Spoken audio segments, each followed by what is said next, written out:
Pakistan stock market में कारोबारी हफ्ते के तीसरे रोज़ ज़बरदस्त तेज़ी देखी जा रही है। दौरान ट्रेडिंग 100 इंडेक्स 1,77,000 पॉइंट्स पर भी देखा गया है। पाकिस्तान स्टॉक एक्सचेंज में कारोबारी हफ्ते के तीसरे रोज़ ज़बरदस्त तेज़ी देखी जा रही है। मज़ीद जानेंगे डॉन न्यूज़ के नुमाइंदे शफ़ी बलोच से। शफ़ी, बताइए इस वक्त PSX 100 कितने पॉइंट्स पर ट्रेड कर रहा है?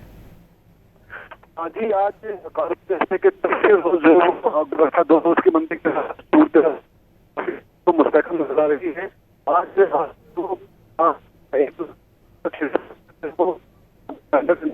शफ़ी, आपकी आवाज़ हमें सही तरह मौसूल नहीं हो रही, दोबारा रब्ता करने की कोशिश करेंगे। पाकिस्तान स्टॉक मार्केट में कारोबारी हफ्ते के तीसरे रोज़ ज़बरदस्त तेज़ी देखी जा रही है, जबकि दौरान ट्रेडिंग 100 इंडेक्स 1,77,000 पॉइंट्स पर भी देखा गया है। गुज़िश्ता कई रोज़ से स्टॉक एक्सचेंज में मंदी का रुझान था, लेकिन आज तेज़ी देखी जा रही है और इंडेक्स 1,77,000 पॉइंट्स पर भी देखा गया।